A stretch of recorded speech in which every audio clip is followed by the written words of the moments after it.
Welcome back to Tales from the Power Age, and on this podcast we are going to be talking all things Kiss, and we're going to be sharing some of the stuff that we've got in the vaults, some of the things that we've collected over the last 40 or so years. I know it's hard to believe looking at these little cherubs on this podcast now.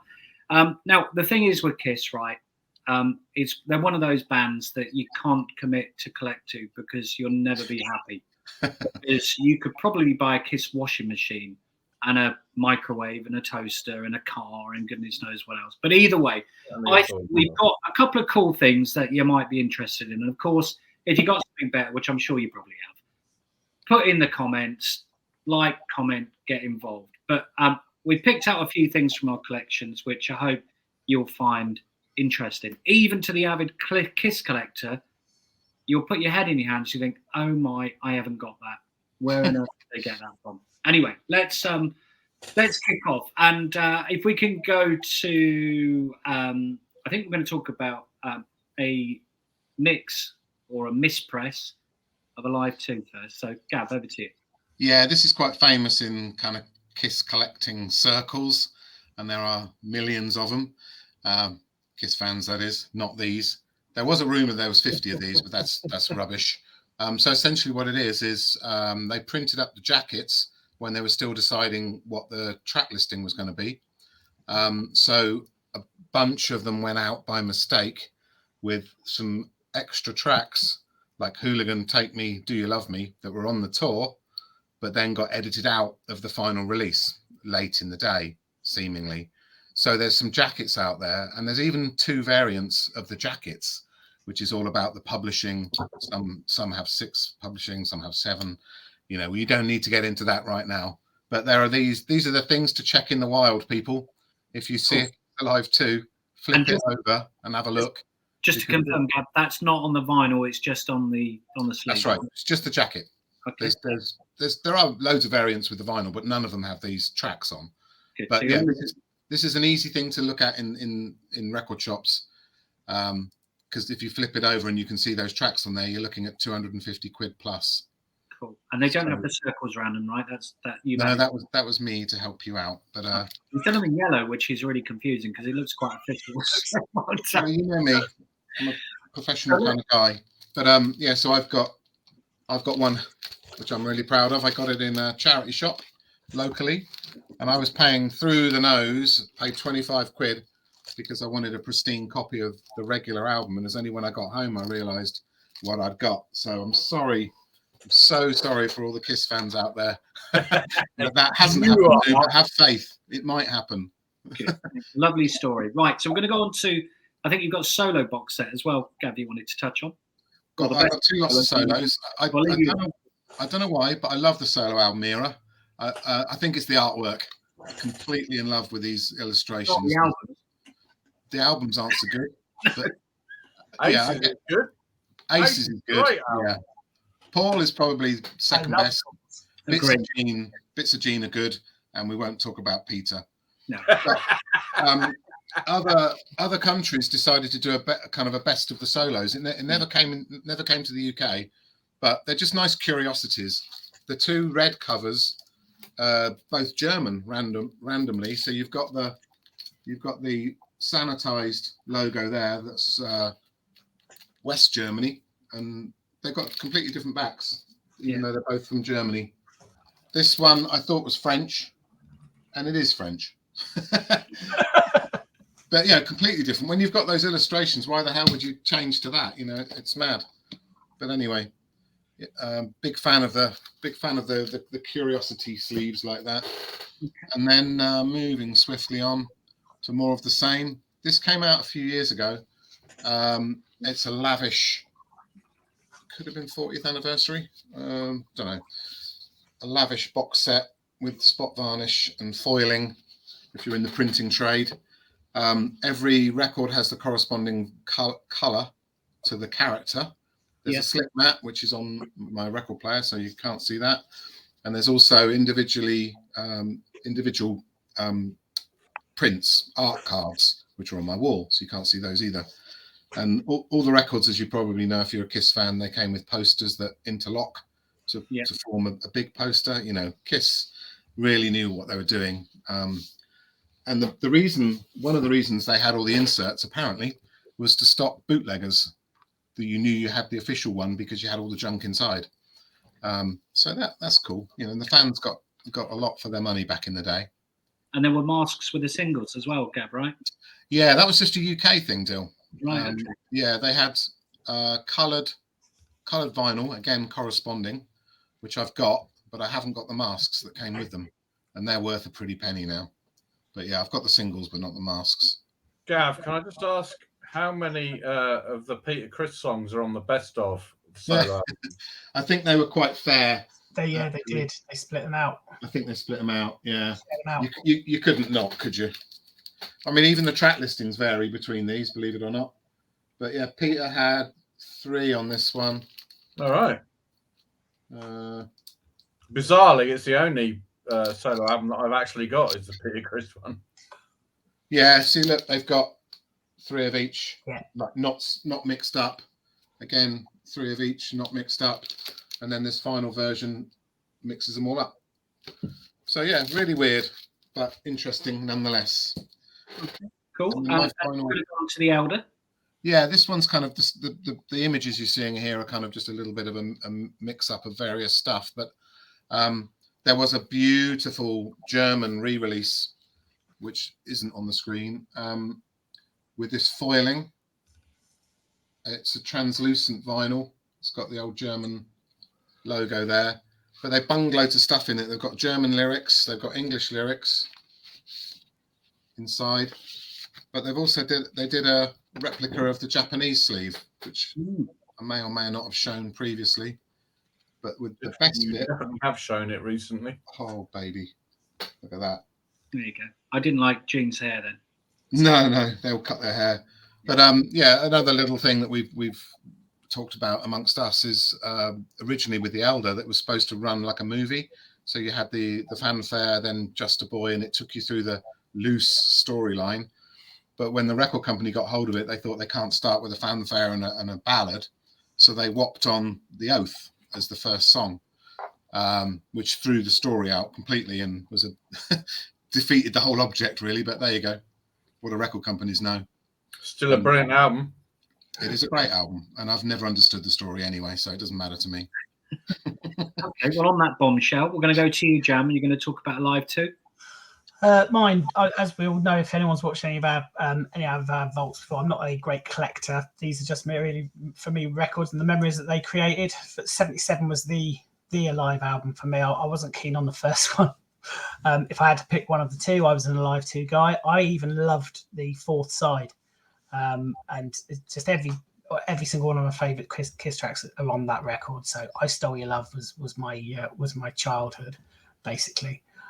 Then it leads on to the next record, which again was really important. If you see our pod another pod that we've got, you'll see it on our suite of pods. Lick It Up, it was the unmasking for me, and it was the first time that we got to see them here, and that's massive. And I think it's an absolute stunning record. 10 tracks, which is still a record that I put on and I'll listen to from start to finish. For me, the only 2 songs that I don't even want to say it, but there's 2 songs that for me are a little bit weaker or that fits like a glove and Young and Wasted. What didn't do it for me as much as it did for some people. Fits Like a Glove is one of Gene's best songs ever. I know, but it just never really, they didn't resonate with me. But there were some songs, even that All Hell's Breaking Loose, I just absolutely adore. And Don't Catch Me After a Drink, so I'll sing the whole thing with you. But the whole record, that is pure. That's 13, 14-year-old me, and that was a great time.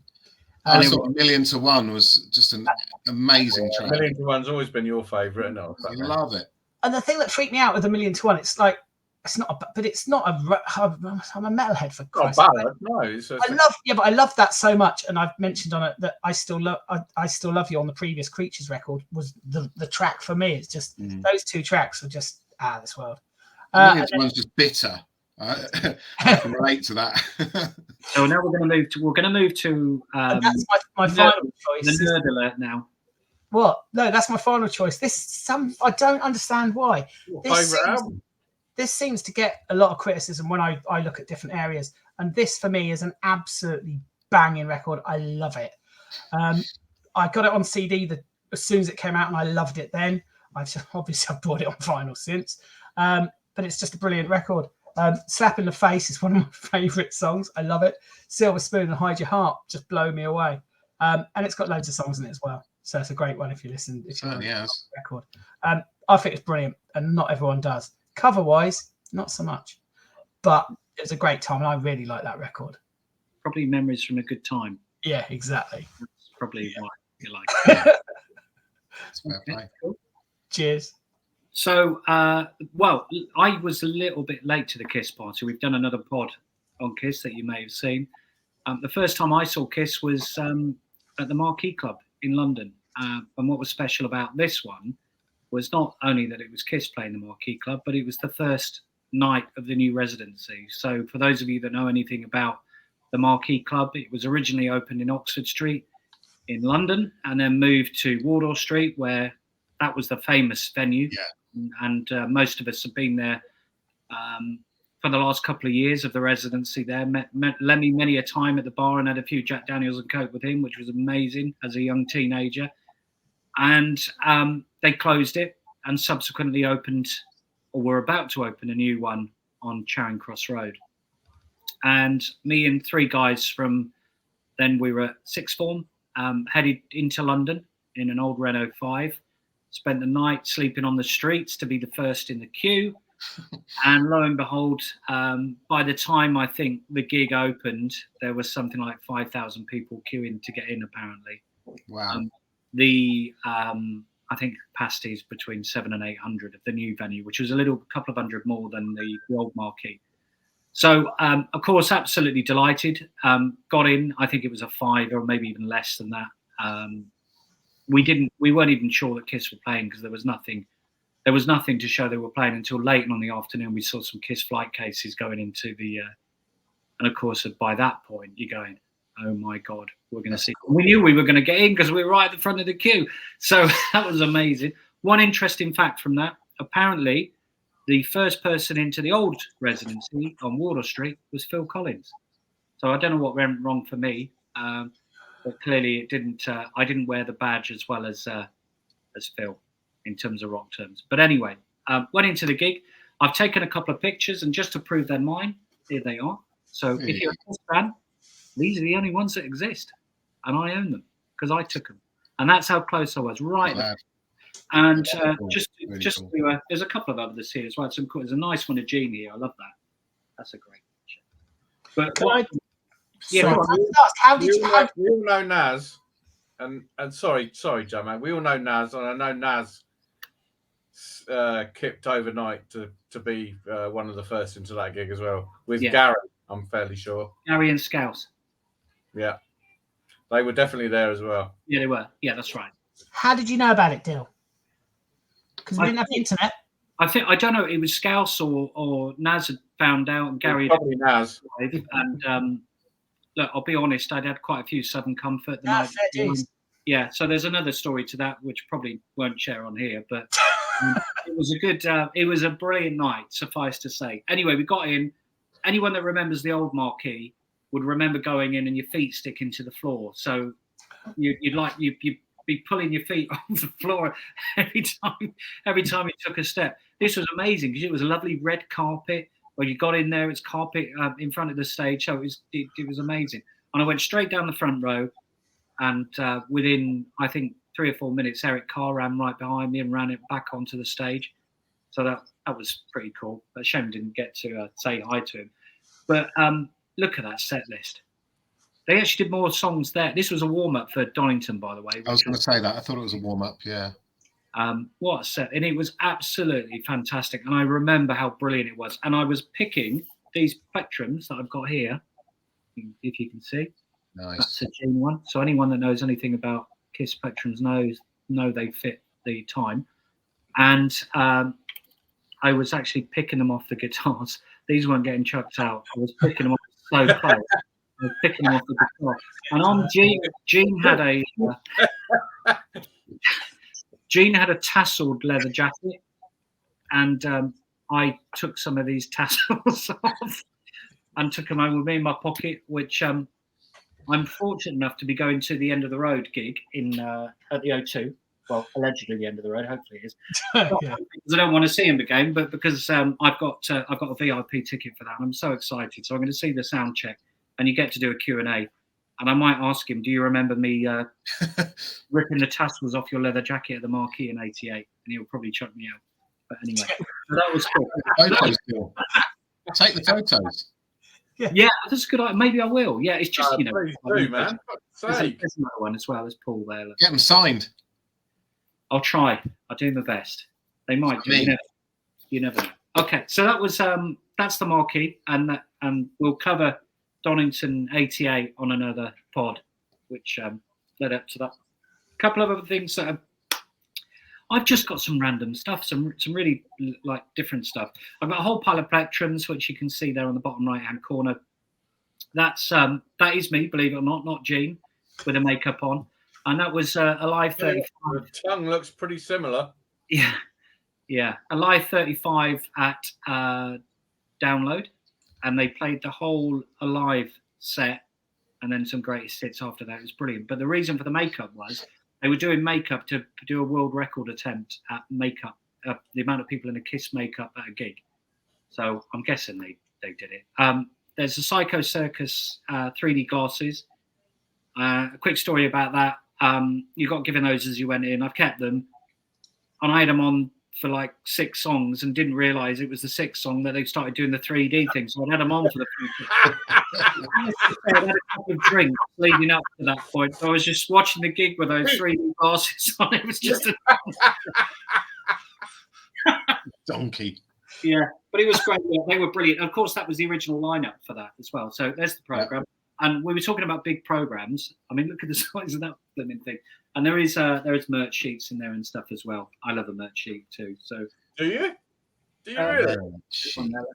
That's a merch sheet, but that's lovely. It's embossed on the front. It's a beautiful programme, that. And again, this is one of those that if you want to get one of those, it's probably going to cost you a few quid on eBay, as most of the old Kiss programmes do. There's the Sonic Boom programme, which is even bigger than that. That's ridiculous. I mean, this is a similar size. This is How did you get that through the gig? Well, exactly. It's similar size to the Blow Up Your Video AC/DC, yeah. But I mean, correct. The stuff in it, the artwork's amazing. The pictures, I should say. I saw him on a Sonic Boom tour. There you go. So there's the programme, and again, that's embossed as well. And no doubt they'll be taking a few more of my very fine English pounds when I go and see them in a couple of months, which will be cool as well. So we go back to the slides again quickly. I've just dropped all the photos. Hold on. Yeah, you can go to the next one. So again, I've been really lucky to see Kiss in a couple of small venues. This was a special one-off gig at the Kentish Town Forum, which again I think it has a capacity of about 1,800. And it was quite a weird one. You had to turn up. This was very early, and just being able to show your phone and what you booked on your phone, you had to bring ID with you and everything to be allowed into the gig, because there were no tickets and there was no chance of touting anything. There was no support band. It was just Kiss, and it was brilliant. But one thing I got from that one, apart from the T-shirt that you can see, which I've only ever worn once, and I'm contemplating whether to wear my End of the Road sweatshirt I've got on tonight or wear that T-shirt that I got at the Forum. But one thing I did get, I was again really in quite early. I got this random Gene Simmons plectrum, and you don't normally see ones like this. I think you can see that. Look with his signature on there. Give it a wiggle. Yeah, it's really cool. I love that one. That's probably one of my favourite, ironically. I've got all these others. I've got that one from Download with Gappy. That's cool. Yeah, and I've got loads of other, like some Sonic Boom and stuff. And so I've managed to do quite well on the Kiss front. I'm hoping when we do this VIP carry on that I get 1 trillion more plectrums to add to my plectrum, because I'm a bit sad. But anyway, that's my random Kiss stuff. So I think we're going to move on to a little bit of what the postman's been delivering. And the first thing, look, I'm going to show you one thing quickly. I've got this sweatshirt tonight, so that's right from my good lady of a half. I'm really lucky that she orders me random stuff like that, and it's part of my birthday present with a VIP ticket to see Kiss. So I'm looking forward to that. So let's have a look at what's arrived. So I've got in the posties bag. So Gav, no doubt you've had a couple of secure call deliveries over the past couple of weeks. Not incredible as the credit crunch starts to bite, but just a few. Had to do that, obviously, with the new album. So what variant's that, Gav? that is Still the haven't black. pressed the button on that one yet.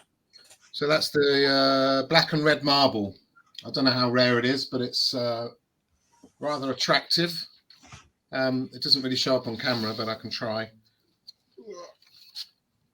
Yeah, it's nice. So yeah, that's lovely, and by all accounts, it sounds amazing. So I will be playing that tomorrow. And it's nice packaging as well, isn't it? When you open it, It's great. Yeah, it's growing on me, the yellow. I didn't like it to start with.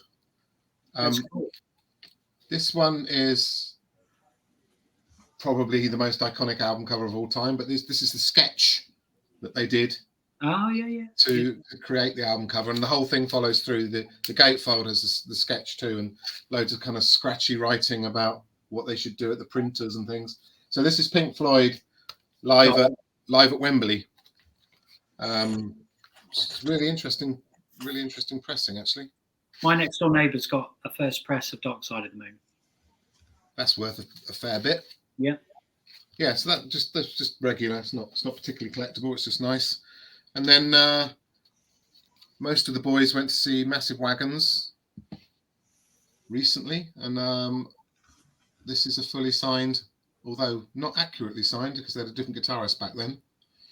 But 20 quid, absolute Barry bargain. So happy to have that in my collection. Yeah. So they're the highlights for me. Good, excellent. Gappy, what's been piling through your letterbox over the past couple of weeks? Not too much, but I had to get this. This was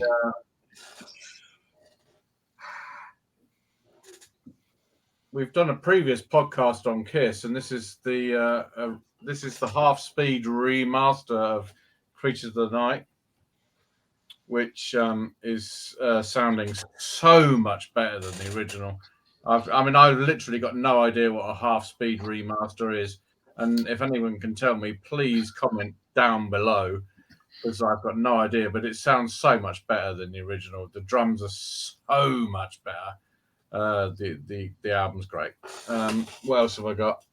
And because we did another Kiss podcast recently, and I haven't actually got it there. I bought Animalize on vinyl for the first time ever. I haven't got it, but it's there somewhere, and I played it tonight as well. It's a great album. I got a first press, and it's superb. Thank you very much. Well done. Excellent. Good stuff. Jam. I picked up, Gappy's already got this, but I have already got that, yeah. Vukovi's latest record, had to get it because they're playing our local venue in May, so I'll be going along to that. What do you mean I'll be going? Will be going? I might have bought 2 tickets. Looks like Gappy's coming. Don't know who's coming yet, but yeah. Anywho, Well, you have. I have.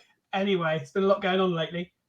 Picked up this because this is the best record that was done in 2011. Oh, I used to love them back then. Comments below if you think I'm wrong, but this was the record of 2011 Blackstone Cherry. Absolute banging. I haven't got any of those on vinyl. I've only got CDs. Just that one. Just get that.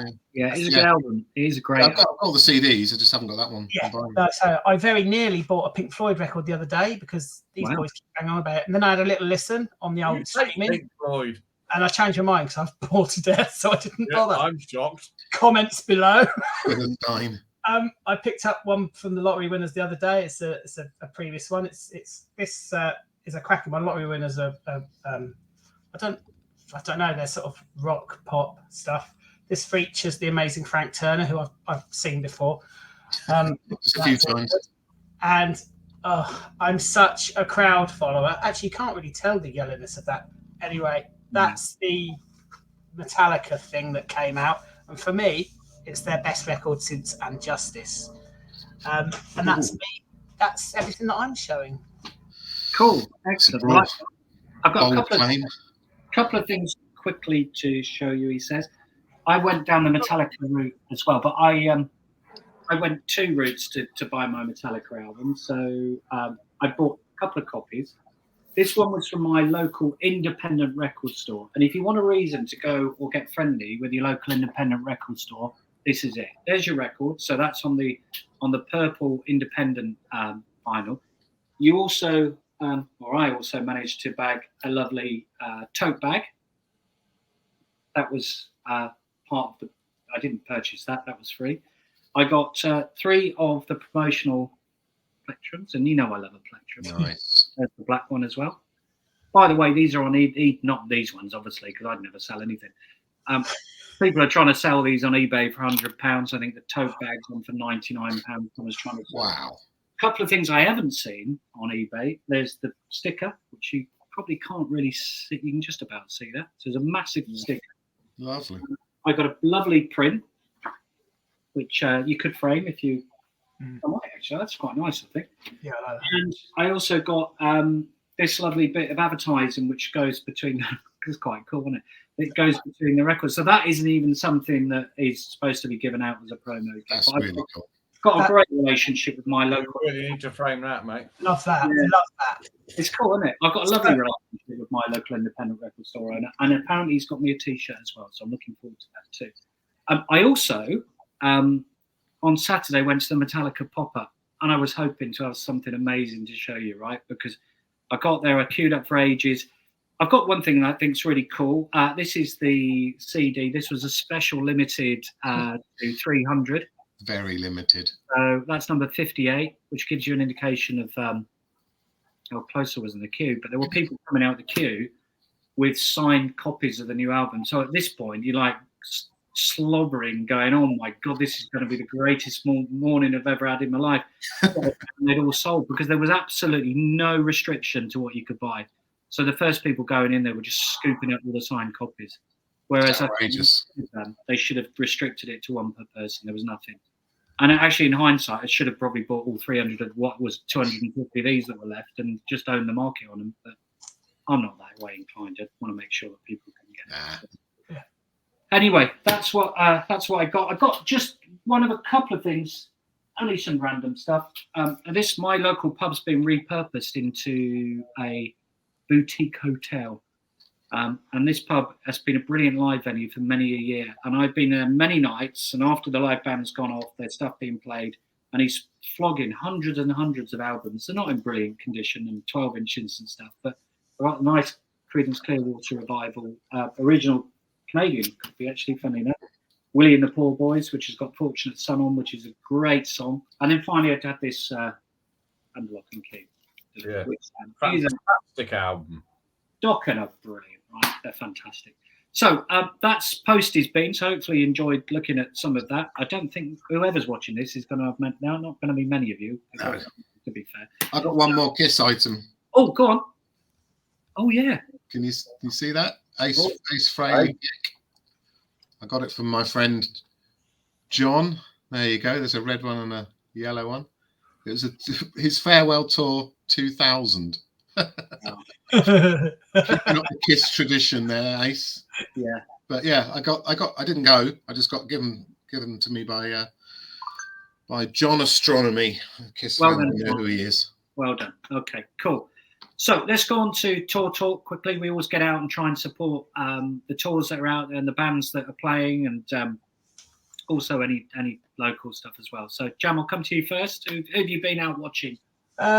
At the weekend, I popped out to the Bullingdon in Oxford, a little venue, 500 people at 400-ish people. It was a sellout, really good to see. Luckily, I bumped into someone outside. I had a couple of tickets. Got in on a bargain, which is good because I didn't realise it was sold out when I got there. And really good lottery winners there from Manchester, and they're pushing for a #1 record, as many small bands are trying, because it means that people have bought a physical copy. and it gives them a chance for a moment to be in the limelight. I'm sure you've all seen some of the bands recently that have got to number 1 in the album charts. Is that at the same time as this album's been released? It's in a couple of weeks. Ah. I can't remember. I've pre-ordered it. Boom. On CD and vinyl. I hate doing that, but there you go. So yeah, saw them, and before that, a couple of weeks ago, Dill, you and I, we went along to catch Dia Matrona again, supporting some guy out of Foos. That was good, wasn't it? It was a good, Really good night. It was absolutely brilliant. Absolutely fantastic. If you like a bit of country rock, yes, Chris Shiflett was standout, wasn't he? He was absolutely great. And Dia Matrona, as always, were brilliant. It made me chuckle because everyone obviously has many Foo Fighters. I like the Foos. Dill, you're a big fan of the Foos. Yeah. I like them, but I'm not a massive fan. But I just love the fact he's playing his own stuff. He's at Scala, which is, remind me, is it how many people is it hold? 800. 800. It was absolutely sold out. It was it was rammed to the rafters, wasn't it? Rammed.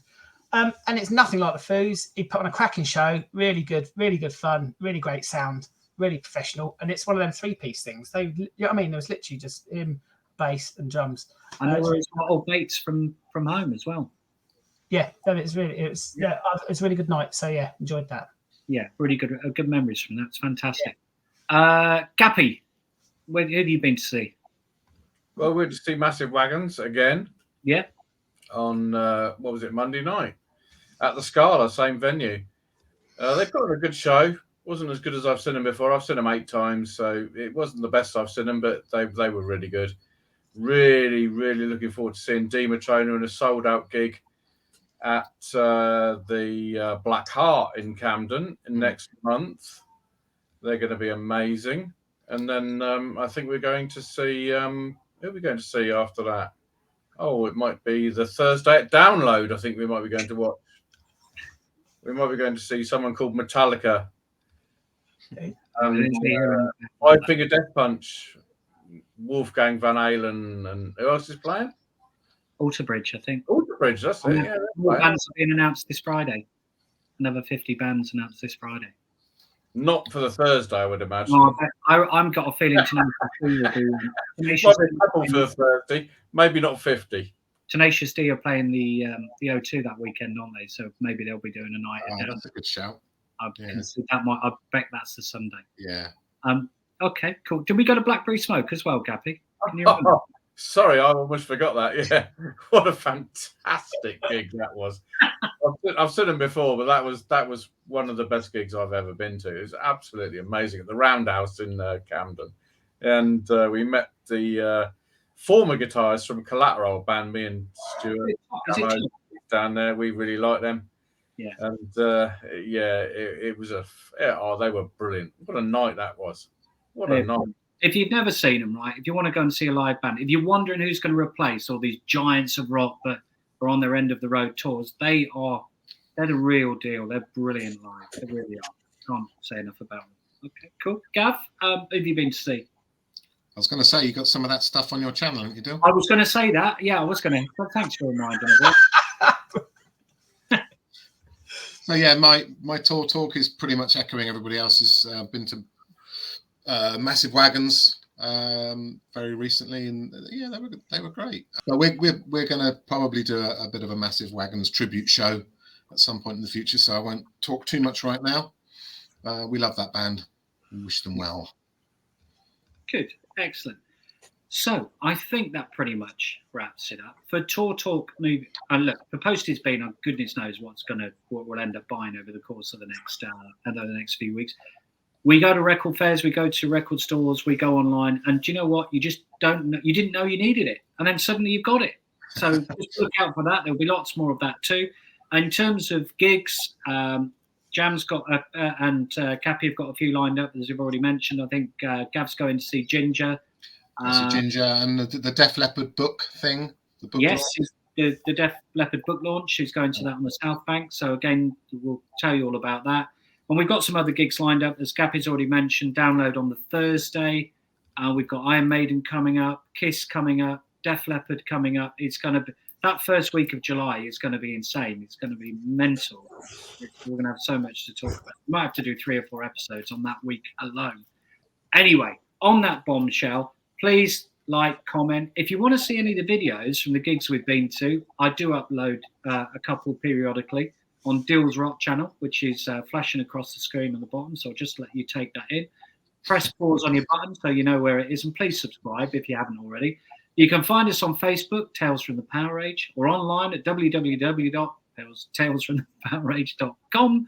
Or if you want some merch, which the guys regularly wear, and they wear to the gigs, redbubble.com merchandise, TF Power Age, or TFT Power Age, I should say. And if you ever see us at any of these gigs, you'll know because we've got the gear, the merch on, and we'll be wearing that merch when we go to the gigs. Please come and say hi and have a drink with us, and buy us a drink if you like. In fact, please come and buy us a drink. So on that bombshell, have a great whatever you're doing. Enjoy, and we'll see you soon. Take care. Bye. Cheers, guys. Guys, thanks. Goodbye.